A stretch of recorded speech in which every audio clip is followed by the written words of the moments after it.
अस्सलाम वालेकुम नाज़रीन, मैं हूं हुरैन फातिमा और आप देख रहे हैं हिमायती न्यूज HD चैनल। नजर डालते हैं आज की अहम खबर पर। हम आवाम की उमंगों के मुताबिक नवाब शाह के शहरियों की खिदमत करेंगे और इंशाल्लाह जल्द ही आवाम को साफ पीने के पानी की सप्लाई को मुमकिन बनाएंगे। शहर में सफाई सुथराई के निजाम को तरजीही बुनियादों पर इस्तवार किया जाएगा। मेन शाहराहों से गटर पर लगे लकड़ी के ढक्कन हटाकर मजबूत पायदार ढक्कन लगाए जाएंगे ताकि कोई हादसा रोनुमा न हो सके।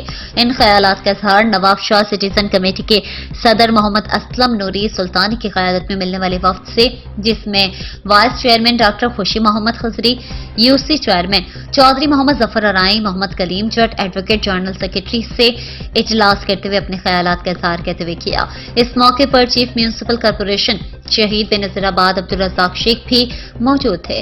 वफ्द ने इजलास के मौके पर मुख्तलिफ इशूज पर तबादला ख्याल किया, जिसमें गैस की बिलाजवाब लोड शेडिंग, बिजली की लोड शेडिंग के शेड्यूल में तब्दीली, टूटे हुए रोडों की तामीर, गुजरवाह नहर के दोनों तरफ बनाए गए तफरी पार्क की ज़बोहारी, गोश्त और मछली मार्केट को एक जगह पर शिफ्ट करने, गोश्त और मछली मार्केट की छत पर इंफॉर्मेशन टेक्नोलॉजी के तलबा के लिए IT सेंटर बनाने की जरूरत पर तवज्जो दिलाई। मेयर म्यूनिसिपल कॉर्पोरेशन काजी मोहम्मद रशीद भट्टी ने यकीन दिलाया कि वो इस पर काम करेंगे।